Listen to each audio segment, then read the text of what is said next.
त्यांचे दानवेश्वर आले, दैत्य आले, साऱ्या वाटेला बिराविलो. पण आज तुझ्या अवतीभोवती वावरण्याची दैवी शक्ती, तुझ्या मागे कोणती देवता आहे, कुणी तुला शांत दे वरला आहे, हे तर मला पाहावं लागेल. हे म्हणत आहे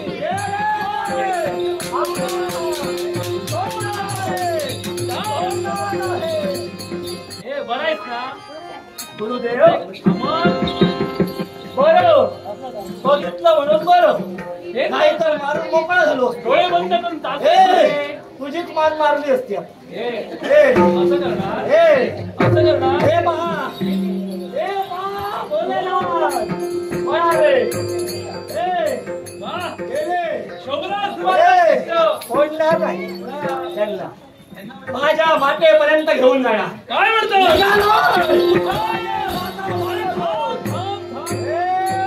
अरे थांब तू थांब जर मार्गात येशील, अरे थांब, आडवं मांजर जाऊ म्हणून नकोस लांब.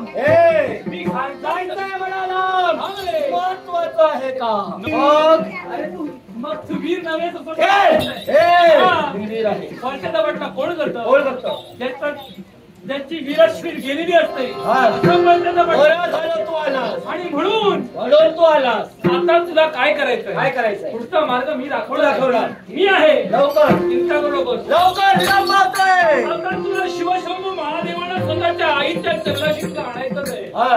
हे तू मनाशी ठरवलेलं आहे. होय. आणि म्हणून मुसक्या बांधून घेऊन येईल. मार्ग माझ्याकडे आहे. मार्ग आहे. मार्ग आहे. लवकर जा. मार्ग कोणता माहितीये हा. का? एकच मार्ग. सांग. हे महादेव आहे. हा. या जगात महादेव म्हणून विख्यात आहे. हा. सारे भक्तजन त्यांची भक्ती करतायत. हा. म्हणून हे देव तुला कुठे मिळणार? तर एकाच ठिकाणी. हा. तिथं भक्त तिथं देव. हाय. हा. तुझं भक्त इथे देव. मग या देवांची भक्ती होते कुठं? तर मरण भूमी, मनात बुगडे. विदर्भाची गल्ली, विदर्भाची नगरी. त्या ठिकाणी एकसारखं ओम नमः शिवाय, ओम नमः भक्ती करतोय. मग त्या ठिकाणी भक्ती चालू आहे. त्या ठिकाणीच महादेव असणार. नक्कीच मिळणार. या.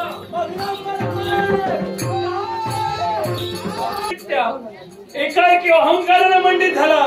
महादेवाला पराजय करण्यासाठी त्यांच्या मागावर गेलात. पण भक्ताच्या हाकेला धावणारे देव आहेत. देवाधीन भक्त, भक्ताधीन देव. हे नाते या विश्वात मला अजिंक्य निर्माण करून ठेवायचंय. भक्त काय आणि देव काय हे या विश्वाला पटवून देईल. त्याच वेळी नारद म्हणून सांगितलं.